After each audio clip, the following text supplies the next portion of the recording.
안녕하세요. 저는 인천에 살고 있는 30대 초반 평범한 여성입니다. 코로나가 심해서 여행은커녕 멀리 사는 가족들 얼굴도 못 보던 게 바로 엊그제 같은데요. 이제는 상황이 많이 나아져서 해외여행도 떠나고 멀리 사는 가족들도 걱정 없이 만날 수 있어서 참 다행입니다. 저는 코로나가 터지기 직전까지 비행기 객실 승무원으로 일했습니다. 스튜어디스 일은 코로나 바이러스 때문에 그만둔 게 아니라 그 즈음에 제 건강이 많이 안 좋아져서 퇴사했었어요. 제가 퇴사하고 나니 급작스레 돌연변이 바이러스가 생겼다길래 저도 깜짝 놀랐습니다. 그 이후로 같이 일하던 동료들은 비행을 쉬는 날이 더 많아지고 순환 근무를 하다 보니 다들 저 따라 퇴사를 많이 하더라고요. 저는 처음에 제 커리어를 버리고 싶지 않아서 퇴사를 하는 게 맞나 고민을 많이 했었는데요. 지금 생각해보니 제가 만약 퇴사하지 않고 버텼어도 빌어먹을 코로나 때문에 일을 결국 그만뒀을 거라 생각이 듭니다.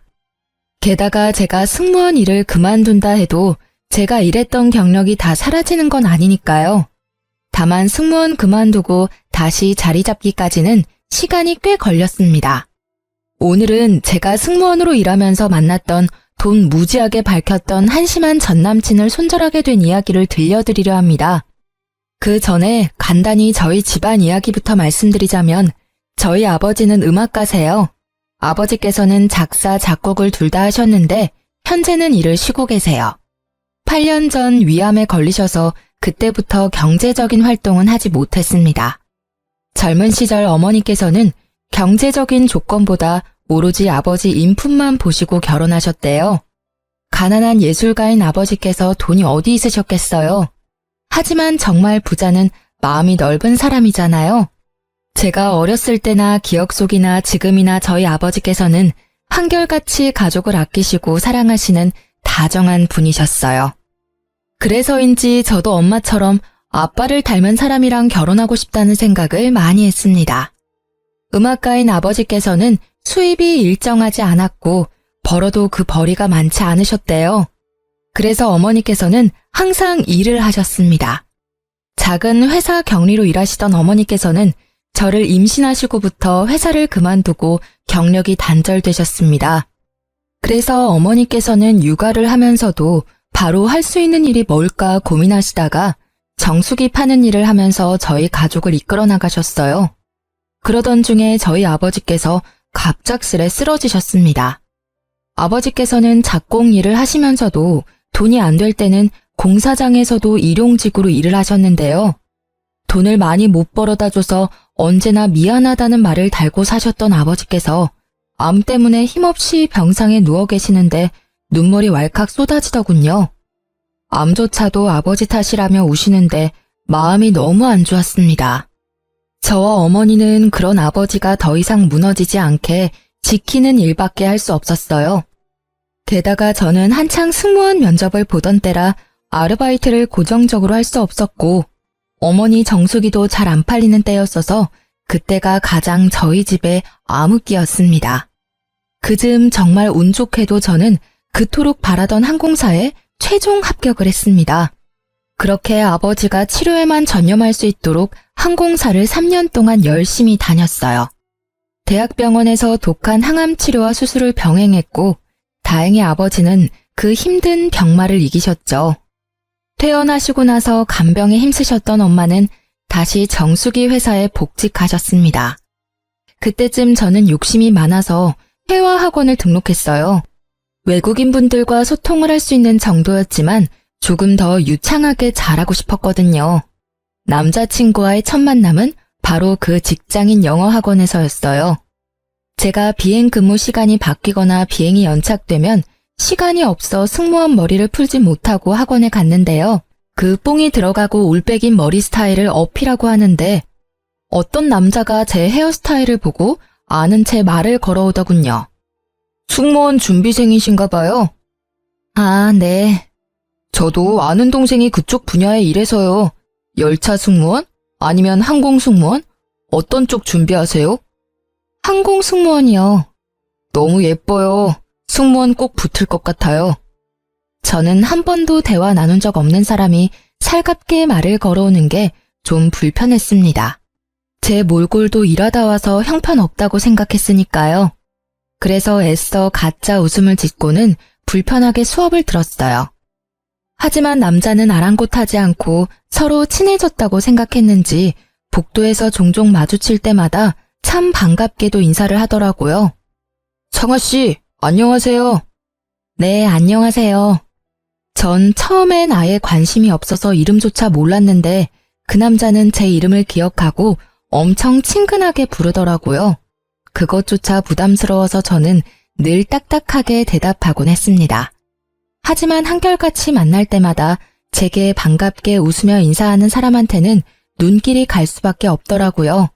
보다 보니 성격도 쾌활하고 사람이 괜찮아 보였어요.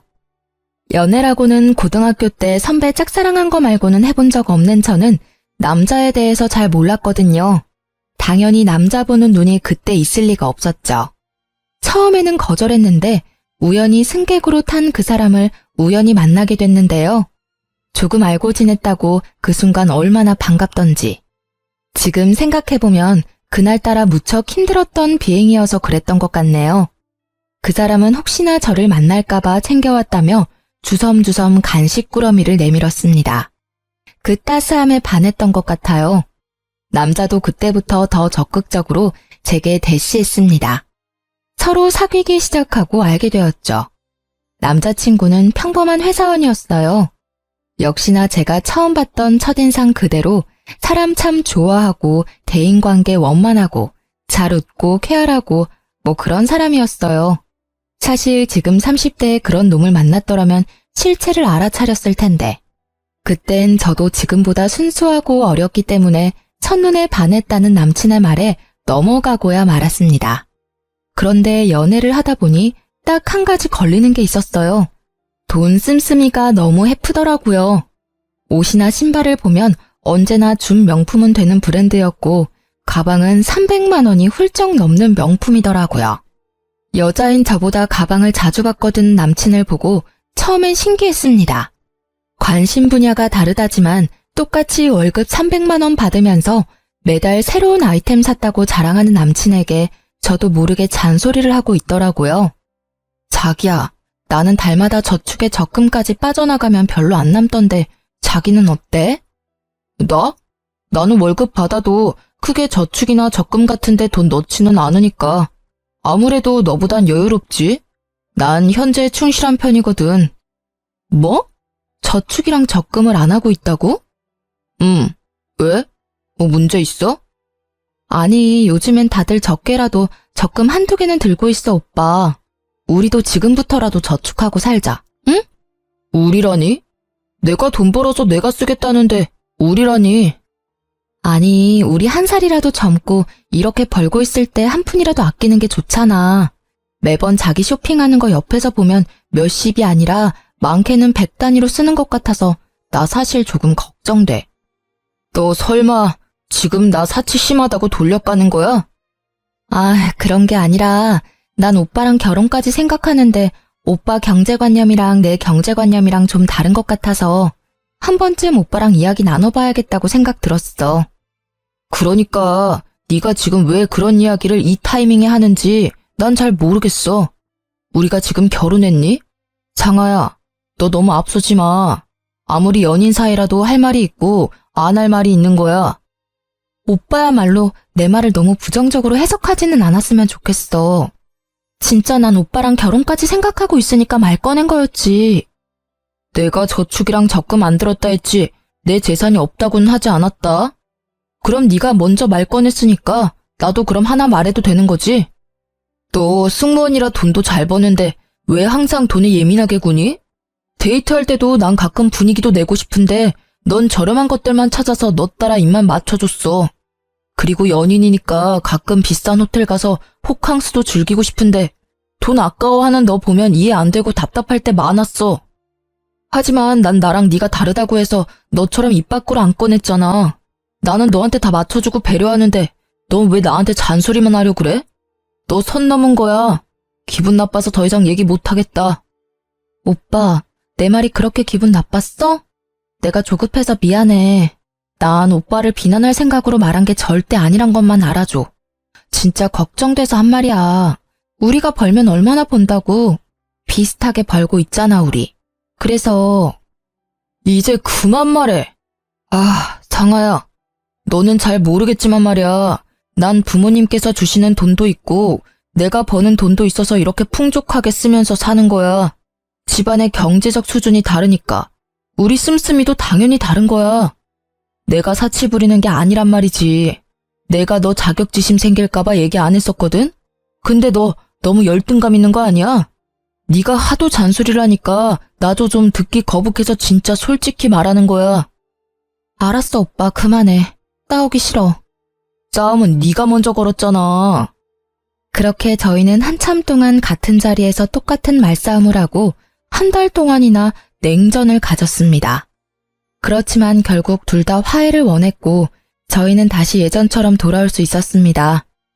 오빠는 욱해서 심하게 말해서 미안했다고 사과를 했고 저는 가끔 분위기 낼 겸 오빠 입맛에도 맞추겠다고 사과했죠. 지금 생각해보면 그때 왜 다시 만나기로 했는지 제 스스로가 굉장히 멍청하다고 생각들었습니다.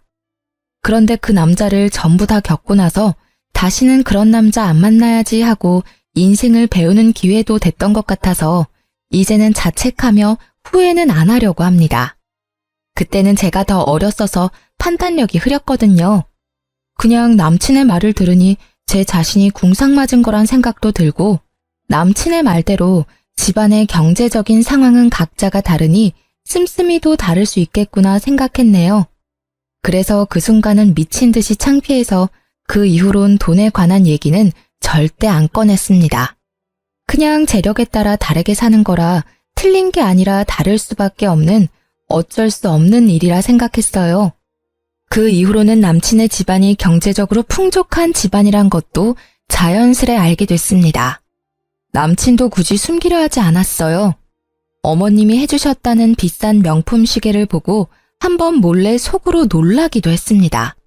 자세히 알지는 못했지만 남친의 말로는 어머니께서 금융업계에서 일하신다 하셔서 제가 얼마나 남친에게 가짜는 조언을 했나 싶어 얼굴이 화끈하기도 했어요. 당연히 돈에 대해 잘 아시는 어머님께서 잘 관리하실 거라 생각이 들었으니까요. 그래도 외제차를 타고 다니고 명품을 좋아하는 남친은 남들이 보기에 허세는 있어 보였지만 심성은 착하다고 생각했어요. 집이 여유로워도 딴 길로 안 새고 회사도 착실하게 잘 다니고 있었으니까요. 무엇보다 남자친구가 저희 부모님께 굉장히 살갑게 구는 모습이 예뻐 보였어요. 아들처럼 굴면서 능글맞게 밥 한 끼 얻어먹는 남친의 인간적인 모습이 참 좋았거든요. 어머니, 오랜만에 어머니가 해주신 된장찌개 먹고 싶어요. 아이고, 어깨 주물러 준 값으로 얼마든지 먹고 싶은 거 내가 다 해줄게. 저는 그냥 청양고추 가득 썰어 넣은 된장찌개 말고는 다른 반찬 필요 없어요. 둘이 뭐야? 나 왕따 시켜? 우리 딸 분발해야겠어. 아들이 주물러 주는 게 훨씬 시원하더라. 치, 엄마 딸 서운해? 뭐해? 경쟁자. 이제 어머니 밥하실 동안 아버님 다리 주물러 드리러 가자. 에헤이, 난 됐어. 손님으로 왔으면서 무슨 다리를 주물러. 그냥 상아랑 놀다가 들어가. 에이, 예비사위가 해드릴게요. 예비사위는 무슨, 식장 들어가기 전까지 모른다. 아빠께서는 매번 식장 들어가기 전까지는 모른다며 남친의 손길을 거부하셨어요. 가끔 아빠의 냉정한 모습에 서운해하는 남친을 보며 엄마께서는 분위기만 내는 거지 진지하게 받아들이지 마라 하셨죠. 그런데 요즘은 엄마께서 전 남친 얘기만 나오면 잘해준 게 후회되신다며 엄청 억울해하세요. 그럼 아빠는 이렇게 말씀하시곤 합니다. 여보, 그니까 내가 식장 들어가기 전까지는 아무도 모른다고 했지요? 그러니까요, 여보. 앞으로는 내가 꼭 당신 말 새겨드릴게요. 역시 우리 집에서 당신이 제일 현명해. 엄마, 아빠 죄송해요. 하나밖에 없는 딸내미가 남자 번호는 없어서 그런 놈 만나서요. 아니다. 너가 왜 미안해하니? 다 인생 경험이지. 그럼 그런 남자를 만나봐야 이상한 놈 거르고 좋은 놈 만나지. 이렇게 역시 아빠가 제일 현명하시다고 지금까지 저희 가족에게 회자되는 일입니다. 그럼 이렇게 사이좋았던 제 남자친구가 왜 전 남자친구가 됐는지 그 이유가 슬슬 궁금하실 것 같아요. 놀랍게도 헤어지자는 말은 제가 아니라 남자친구 입에서 먼저 나왔습니다. 결국 결판 지은 건 저였지만요. 아무래도 제가 승무원이다 보니 부모님 주변 분들 중 선짜리를 권유하시는 분들이 많았습니다. 선짜리 거절하는 것도 행복한 고민이시라며 엄마께서는 자연스레 남친과 결혼은 언제쯤 할 거냐고 여쭤보셨습니다. 결혼도 어느 정도 모은 돈이 있어야 하는 거잖아요. 저는 돈 때문에 망설이는 것도 없지 않아 있었습니다. 그래도 결혼을 하게 된다면 당연히 남친이랑 하겠지. 제 마음속으로 늘 생각했어요. 부모님은 그런 제 마음을 알아채셨는지 아빠의 저작권료 통장을 제게 내미시더라고요. 딸, 그동안 아무리 힘들어도 아빠랑 내가 이 통장은 안 건드렸다. 나중에 너 결혼하는데 단 몇 푼이라도 보태고 싶어서 말이다. 나중에 통장 정리하고 그 안에 있는 돈은 너 결혼 자금으로 써. 엄마, 아빠. 부모님의 응원에 저는 용기를 내서 남친에게 결혼에 대해 물어봤습니다. 오빠, 우리 결혼 말이야. 당장 구체적으로 계획을 세우는 건 아니더라도 대충이라도 그려놔야 하지 않나? 결혼? 그런데 생각보다 남친의 반응이 뜨뜨미지근하더군요. 그날은 그렇게 결혼에 대해 제대로 이야기도 못 해보고 대화가 흐지부지 흘러갔습니다. 게다가 집에 돌아와 생각해보니 남친과 2년가량 만났는데 저는 남자친구 집에 한 번도 놀러 간 적이 없더라고요. 남자친구 아버님은 돌아가셨고 어머님 한 분 계셨는데 매번 남친의 입으로만 안부를 듣고 한 번도 인사드린 적이 없다는 걸 그제야 깨달았습니다. 먼저 그런 말 꺼낸 적 없던 남친에게 은근히 서운도 했고 오히려 남친은 살갑게 저희 집에 잘 오는데 제가 미처 못 챙긴 건 아닌가 아차 싶기도 하더라고요. 자기야, 주말에 집에 한번 와. 엄마가 보고 싶으시대. 진짜? 우리도 이제 혼기 꽉 찼으니까. 연애만 하다가 헤어지는 커플들 많이 봤으니까 저도 남친과 그런 사이가 될까봐 좀 걱정스러웠는데 저 혼자만 허물켠 게 아니라 생각하니 너무 행복했습니다. 저는 과일 바구니를 들고 남친 집을 찾아갔습니다. 그런데 마중 나온 남친의 얼굴이 어둡더라고요. 오늘 너무 힘준 거 아니야? 어머님께 잘 보이고 싶은 마음에 그런데 이렇게 중요한 날 묘하게 웃지도 않고 기분이 안 좋아 보이는 남친이었어요. 남친의 집에 도착하니 생각했던 것과는 달라 속으로는 당황스럽기는 했습니다. 남친의 본가는 조금 허름하고 많이 낡은 주택이었습니다. 그동안 남친이 본인의 씀씀이를 합리화시켰던 부유함과는 거리가 멀어 보였어요. 저는 그 점이 싫은 게 아니라 남친이 해왔던 말과는 전부 다르니 속으로는 좀 황당했습니다. 제가 뭐라고 말을 꺼내지도 않았는데 남친이 한마디 하더군요. 여기도 곧 재개발 될 거야. 그래서 아직까지 안 팔고 엄마께서 두시는 거야. 아, 그래? 저는 그냥 그렇구나. 내가 또 뭘 몰랐구나 싶었어요. 요즘 부동산 투자한다고 사서는 그곳에 실거주하시는 분들도 많으니까요. 어쨌든 남친의 말과는 조금 다른 풍경의 집이었지만 저는 아무런 내색하지 않았습니다. 그런데 제가 밝게 웃으며 남친의 엄마에게 인사드리니 돌아오는 건 시큰둥한 반응뿐이었어요. 안녕하세요, 어머님. 얼굴이 반반한 게 다가 아니야. 네? 너 승무원이라고? 거기서 언제까지 일할 수 있는데? 가족이면 항공권은 공짜로 받을 수 있나? 난 죽어라 이래서 한평생 내 아들 먹여 살렸다. 너도 설마 결혼한다고 일 그만둘 생각은 아니지? 난 살림도 바깥일도 다 할 수 있는 완벽한 며느리를 원한다.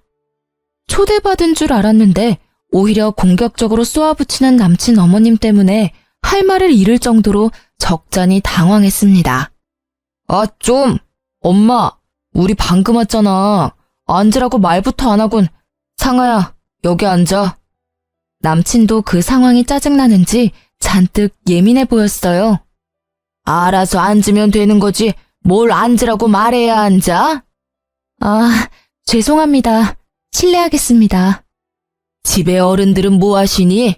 에휴, 없는 집끼리 만나면 무슨 미래가 창창하겠어. 너도 참 너 좋다는 넉넉한 집 딸들 두고 왜 이런 애를?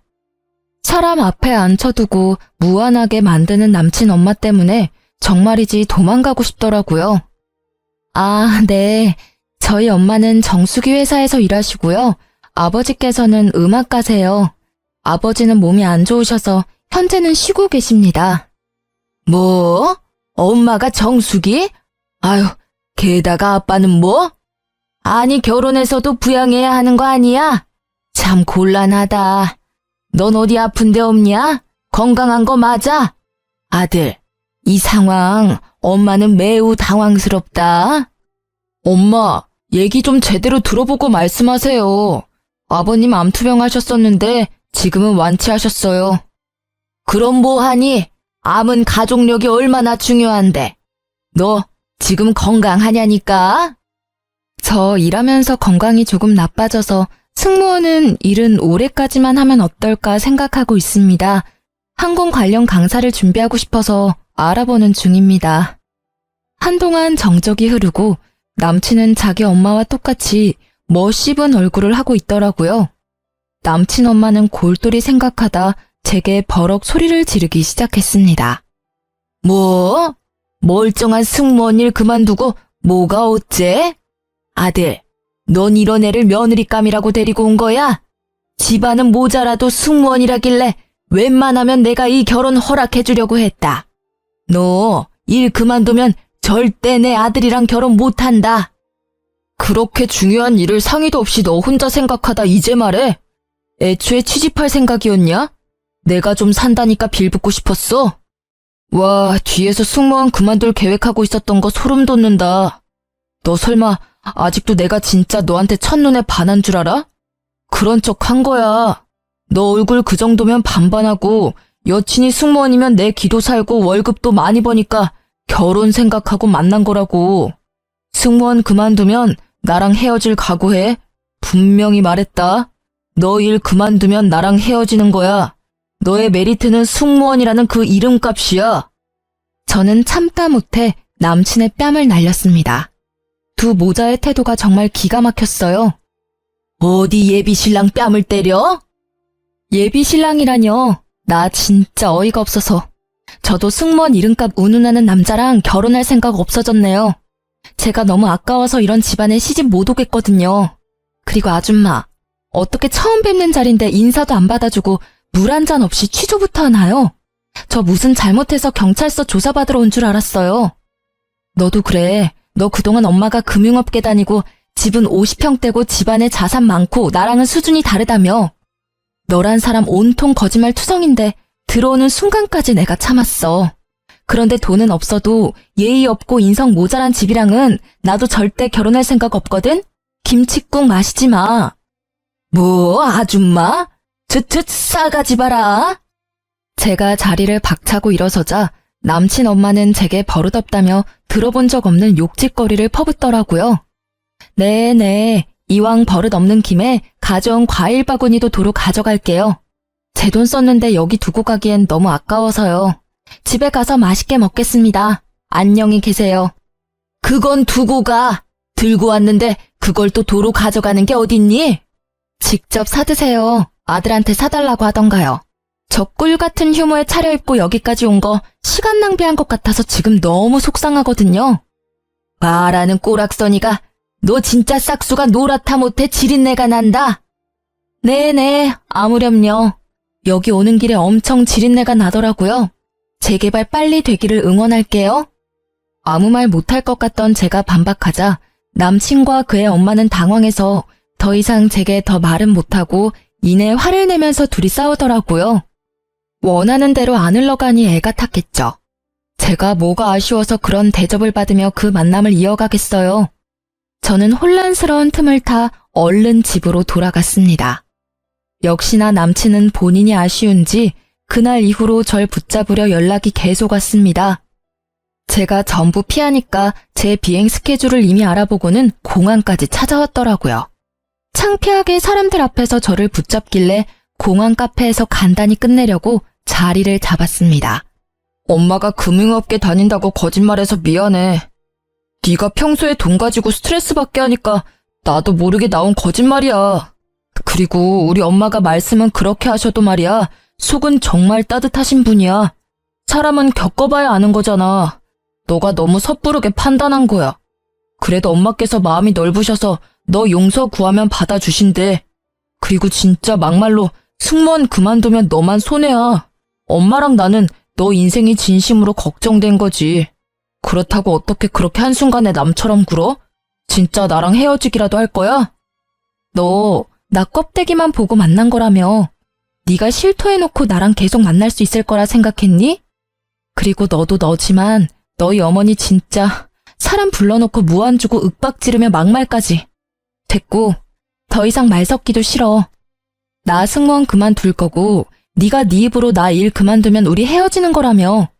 나 이미 회사에 퇴사 통보했고 너랑 깔끔하게 헤어지는 거야. 알겠니? 찾아오지 마.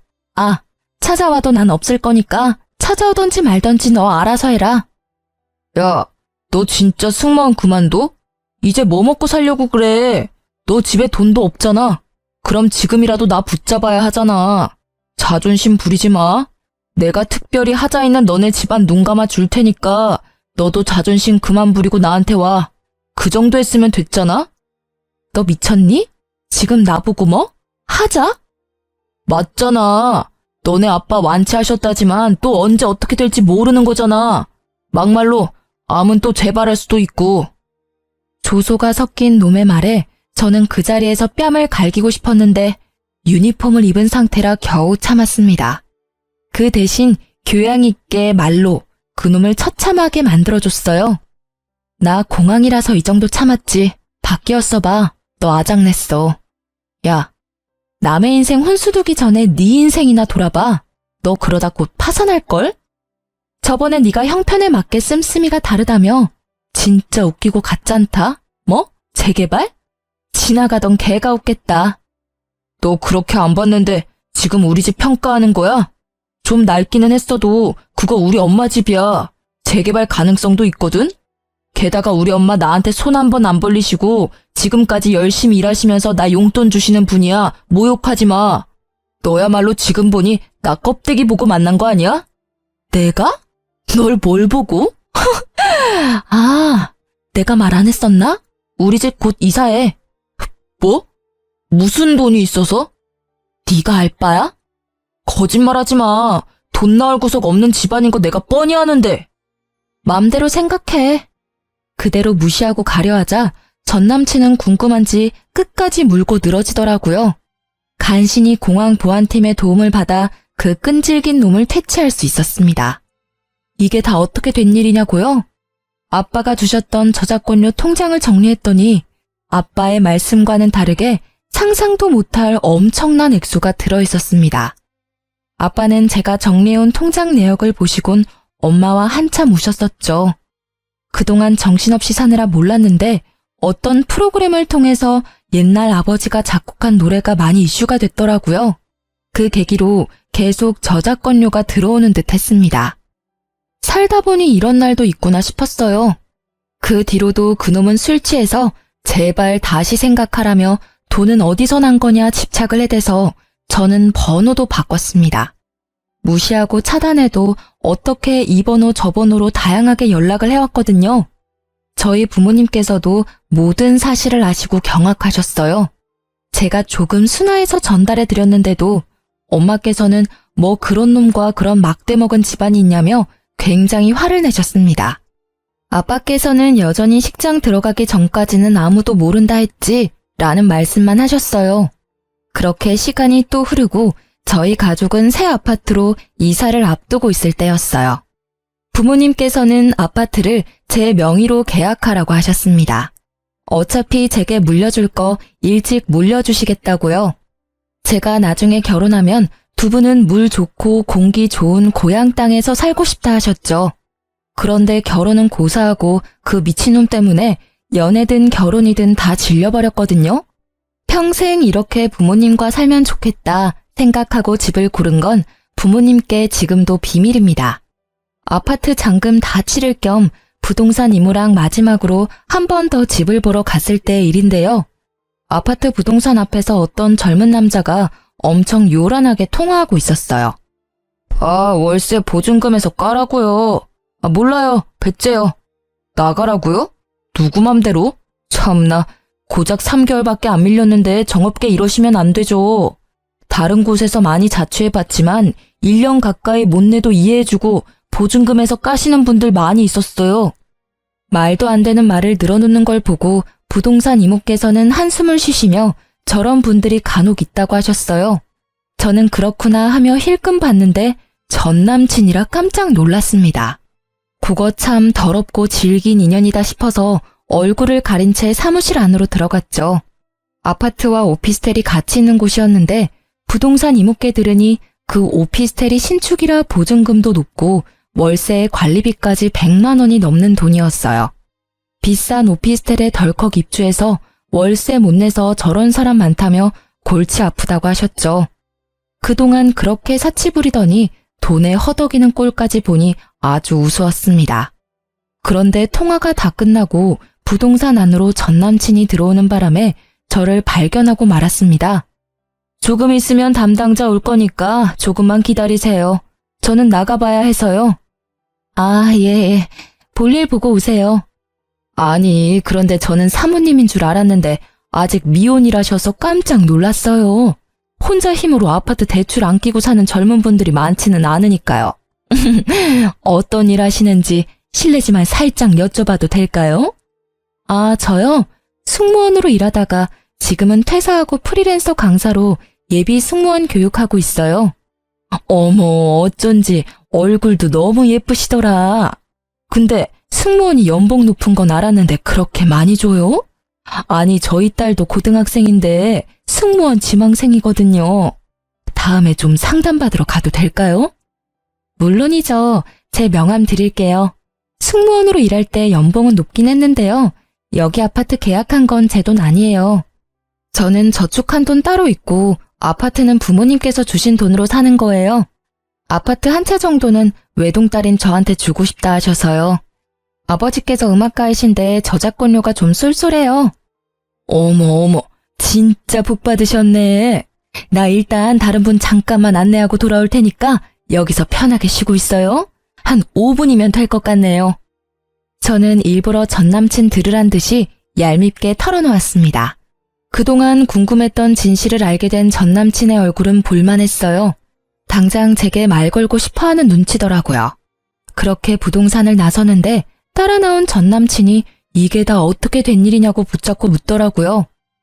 아버님 저작권료가 그렇게 많았어? 왜 나 만날 때는 티를 안 냈어? 아버님 대단하시다. 제가 대꾸하지 않자 전 남친은 갑자기 제 바지가랑이를 붙잡더라고요. 상아야, 우리 다시 잘해보자. 너 강사 일해도 내가 너 먹여 살릴게. 미쳤다고 내가 너 같은 애랑 만나? 내가? 왜? 지 월세 하나 제대로 못 내놓은 놈이 어디서 허세야. 꺼져. 다시 한번 충고하는데 너 인생이나 똑바로 살아. 상아야, 제발. 너 많이 화난 거 알아. 근데 장인어른 말고도 집안에 남자가 한 명쯤은 있어야지. 장인어른? 너 미쳤어? 드디어 정신이 가출한 거야? 우리 아빠 편찮으시다고 비웃을 때는 언제고 돈 많으시다니까 군침 흐르니? 이거 안 놔? 너 같은 버러지 놈을 우리 집에서 왜 받아주겠니? 그땐 내가 너무 철이 없었어. 그때라 해봤자 몇 개월 전인데 지금은 좀 낫고? 어머, 두 분 아는 사이세요? 그때 부동산 이모께서 다시 다가오셨고 저는 순진한 얼굴로 말했습니다. 모르겠어요. 저 아세요? 왜 이러세요? 어머 총각, 왜 모르는 아가씨 바지가랑이를 잡아요? 그러다 잡혀가요. 놈은 등짝을 몇 대 맞고서는 허탈한 얼굴로 사라지더군요. 너무 통쾌했습니다. 그런데 가족들과 아파트로 이사하고 전 남친을 다시 여기서 마주치게 될까봐 너무 찝찝했어요. 부동산 이모에게 은근슬쩍 물어보니 그 인간 결국 집주인에게 쫓겨났으니 걱정하지 말라더라고요. 이모 말로는 젊은 사람이 빚은 또 얼마나 많은지 우편함에도 빚 독촉 우편이 한가득이었다며 다시 돌아올 일은 없을 거라고 하셨네요. 진짜 한심한 인생이라고 생각했어요. 그놈 제가 예전에 씀씀이 충고한 거 들었으면 그 꼴은 안 나지 않았을까요? 자업자득이라 생각했습니다. 저는 전 남친도 쫓겨났다 하고 걱정거리가 싹 사라졌습니다. 그런데 또 곧바로 정말 기가 막힌 일이 생기더라고요.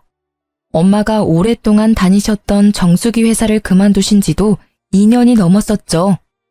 엄마 정수기 다닐 때 알던 동생이야.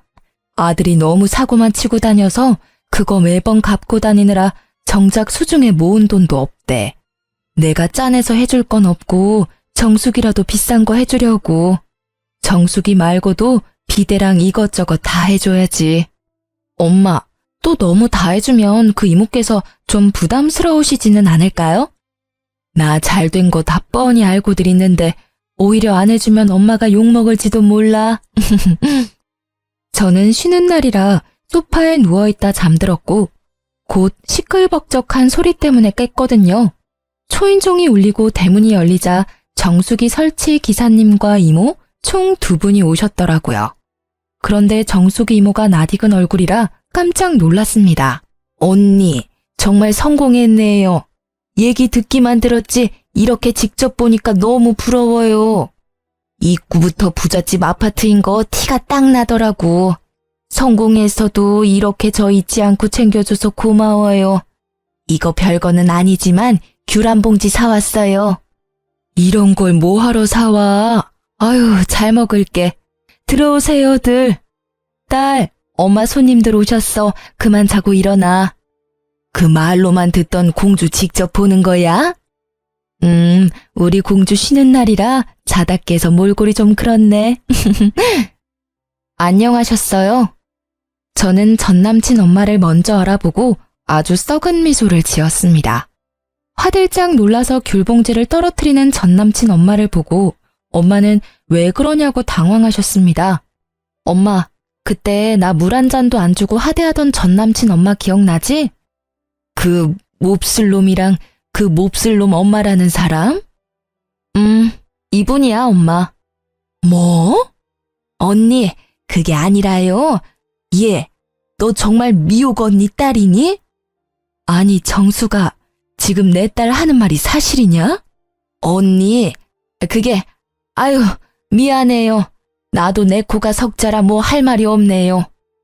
참나, 그놈 엄마가 정수기 너라는 말이지? 정수기 계약은 없던 걸로 해야겠다. 다른 제품 계약도 안 할 거야. 당장 돌아가.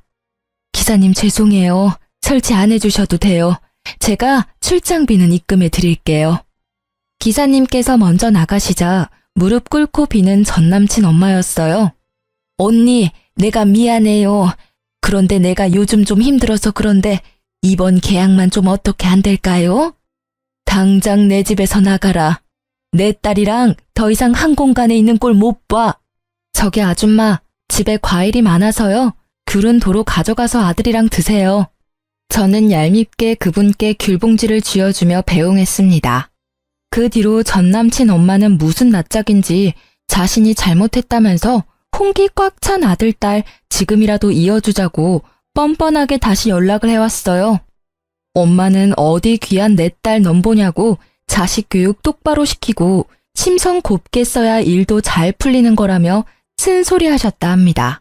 그래도 포기하지 않던 아줌마를 향해 엄마는 마지막으로 경고장을 날렸죠. 너 자꾸 그러면 내가 다 소문낼 줄 알아? 불편하게 자꾸 연락하지 마.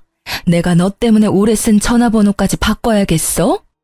엄마가 진짜 지인들한테 소문이라도 낼까봐 더 이상 연락이 오진 않는다더라고요. 엄마가 한동안 세상 참 좁다며 신기해하셨어요. 좋은 마음으로 친한 후배 도와주려 했더니 그런 인성을 가졌는지 꿈에도 몰랐었다며 세상 참 오래 살고 볼 일이라고 말이죠. 전 남친 엄마를 보면서 이 세상 생각보다 좁으니 당장 인연이 아니더라도 내일 다시 어떻게 그 인연을 마주칠지 모르니 평소에 심성을 곱게 써야 한다는 생각이 들었어요. 지금 현재 저는 예비 승무원들 교육하며 잘 살고 있습니다. 부모님도 아픈 곳 없이 무탈하시고요. 말씀드리다 보니 이야기가 너무 길어졌네요. 긴 사연 여기서 마무리하겠습니다. 함께 끝까지 들어주셔서 너무 감사합니다.